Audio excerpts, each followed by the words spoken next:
Denny Siregar sebut pengeroyok Ade Armando, pendukung Habib Rizik, FPI telah cuci otak mereka. Saya juga nggak suka pada beberapa orang. Sebutlah Rizik Syihab, Novel Bakmumin, Fadlizon. Tapi yang saya nggak suka itu adalah cara berpikirnya, bukan personal orangnya. Kalaupun mereka muncul di hadapan saya, nggak akan mungkin mereka saya pukul, apalagi harus dikeroyok. Nggak mungkin. Kenapa? Karena saya orangnya waras, berpendidikan. Dan orang berpendidikan itu punya empati. Tidak mungkin dia akan terlibat dalam sebuah pengeroyokan yang bikin miris hati. Di sini saya merasa bahwa mengutuk kekerasan dalam tambahan ini dan itu, atau saya sebut saja kondisional, itu menunjukkan ambiguitas soal pemaknaan kekerasan. Atau jika boleh saya menyebutnya sebagai pemakluman pada kekerasan secara halus.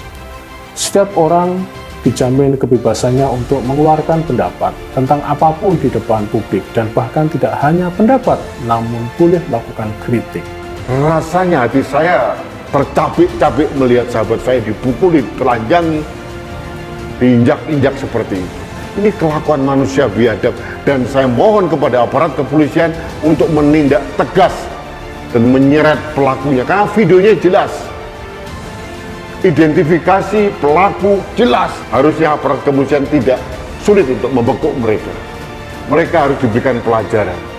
Dan saya menduga ini kelompok-kelompok, kalau tidak anarko, sudah pasti kelompok-kelompok X HTI, X FPI, sudah pasti kelompok-kelompok yang otaknya sempit, yang tidak mencintai Indonesia.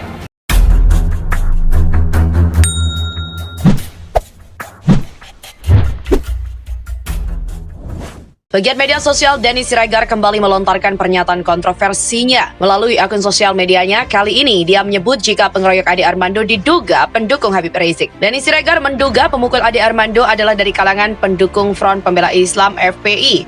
Hal ini menurutnya karena rata-rata pemukul Ade ditangkap merupakan pendukung Rizik Syihab. Hampir semua pemukul Ade Armando yang ditangkap polisi adalah pendukung Rizik Syihab, katanya. Denny Siregar menduga FPI telah mencuci otak para pendukungnya dengan balutan agama. Ini menunjukkan bahwa FPI sudah mencuci otak mereka dari manusia bodoh, militan, dan barbar dengan balutan agama. Seperti diketahui, Ade Armando dipukuli massa demonstrasi di depan gedung DPR Senayan, Jakarta pada Senin 11 April. Akibat pemukulan itu, pegiat media sosial Denny Siregar babak belur. Wajahnya berlumuran darah, dia juga tampak dibopong aparat kepolisian untuk dievakuasi ke tempat aman.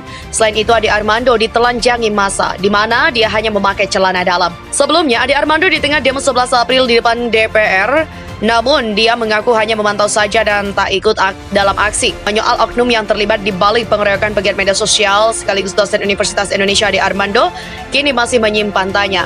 Sejumlah pihak juga banyak yang mencoba berspekulasi dengan analisa yang berbeda. Misalnya saja, pegiat media sosial Denny Siregar yang menduga Ade Armando adalah kalangan dari FPI. Hal ini menurut dia karena rata-rata pemukul yang ditangkap merupakan pendukung Rizik Syihab. Selain itu, Denny Siregar juga menduga FPI telah mencuci otak para pendukungnya dengan balutan agama. Sejumlah warganet ikut mengomentari unggahan tersebut, ada yang pro dan ada yang kontra dengan pernyataan itu. Diksi dan nada kalimat "kamu itu hitam, tak ada ilmu, tak ada pencerahan berbasis data, semuanya prasangka" yang terbingkai dalam proporsi dan juga proposisi ejekan rasis dan mencaplok nama rakyat dan mahasiswa secara universal sebagai legitimasi kepentingan komunitas, kata Hardi.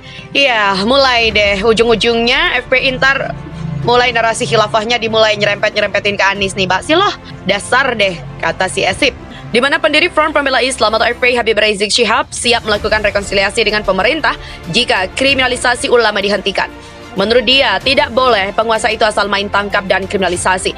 Justru, kata dia, jika ada perbedaan pendapat mestinya pemerintah senang. Mereka kritisi, mereka berikan second opinion. Pada pengkritik ini umumnya mereka punya solusi yang ditawarkan. Pelajari, kalau solusi baik terima, kalau tidak baik sampaikan tidak baiknya. Selesai, tak perlu ada kegaduhan nasional, katanya. Rizik juga mengaku sudah menawarkan dialog kepada pemerintah saat acara di Masjid Istiqlal pada Januari 2017 lalu.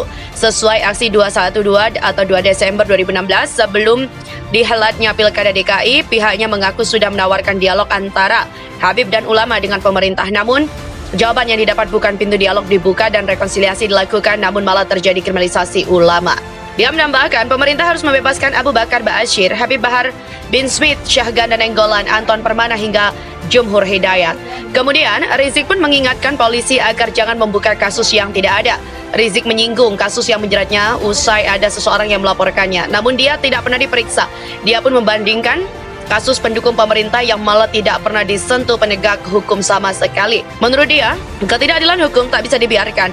Rizik menegaskan penegakan hukum tak bisa membiarkan keadilan berat sebelah. Maksudnya, jika ada pelanggaran dilakukan pendukung pemerintah, maka tak diproses. Namun hal sebaliknya menimpa kubu oposisi. Kelompok yang tadi sukai pemerintah dicari-cari kesalahannya diproses. Sementara kelompok yang menjilat pemerintah dibiarkan mereka. Meski melakukan kesalahan tak boleh ini dibiarkan, kata Rizik. Pegiat media sosial Dennis Siregar menyampaikan pendapatnya soal pengeroyokan yang ditujukan kepada dosen Universitas Indonesia Ade Armando. Ade Armando sendiri dikeroyok saat hadir dalam aksi demo yang dilakukan oleh Aliansi Badan Eksekutif Mahasiswa Seluruh Indonesia atau BEMSI pada Senin di depan gedung DPR. Dennis Siregar mengungkap bahwa Ade Armando datang untuk memberikan dukungan kepada mahasiswa yang menolak 3 periode. Namun aksi unjuk rasa itu diduga disusupi sejumlah orang yang bukan mahasiswa dan melakukan provokasi. Ia menambahkan, Ade Armando datang untuk memberikan dukungan mahasiswa tolak Jokowi 3 periode. Dia dari awal menolak, tapi karena kesusupan kadrun akhirnya diprovokasi. Sudah dipantau yang keroyok bukanlah mahasiswa tapi kadrun yang teriak halal darahnya. Dani pun menyebut pengeroyokan Ade mirip dengan apa yang dialami salah satu pendukung Persija Haringa Sirla, bahkan pengeroyok mengumandangkan nama Tuhan. Ia mengatakan ini mirip pengeroyokan supporter Persija Haringa Sirla yang mati dikeroyok. Pada cuitan-cuitan selanjutnya, Dennis Siregar juga membantu Divisi Humas Polri untuk mendeteksi wajah para pelaku pengeroyok Ade. Sementara itu, Denny juga menyampaikan kondisi terbaru Ade Armando yang sudah mendapatkan perawatan di rumah sakit. Denny menyampaikan, Ade Armando tidak apa-apa, wajahnya sudah ditandai dan tinggal dijemput di rumah, lebaran pun di penjara. Dari video awal terlihat jika kadrun berpeci mulai berprovokasi dengan memukuli Ade Armando. Beberapa mahasiswa berusaha melindungi tapi kadrun semakin beringas. Video ini untuk Div Humas Polri supaya bisa deteksi wajah-wajah yang di bulan puasa ini malah kemasukan setan. Untuk yang nanya kabar Bang Ade, beliau itu sudah aman, tidak terlalu parah. Cepat sembuh ya Bang Ade, dan makasih untuk mahasiswa, polisi dan orang-orang yang sudah menyelamatkan beliau dari buasnya hiena pengecut yang mainnya keroyokan. Di mana pihak kepolisian sendiri juga sudah menangkap pengeroyok Ade Armando dan memastikan para pelaku akan diproses secara hukum.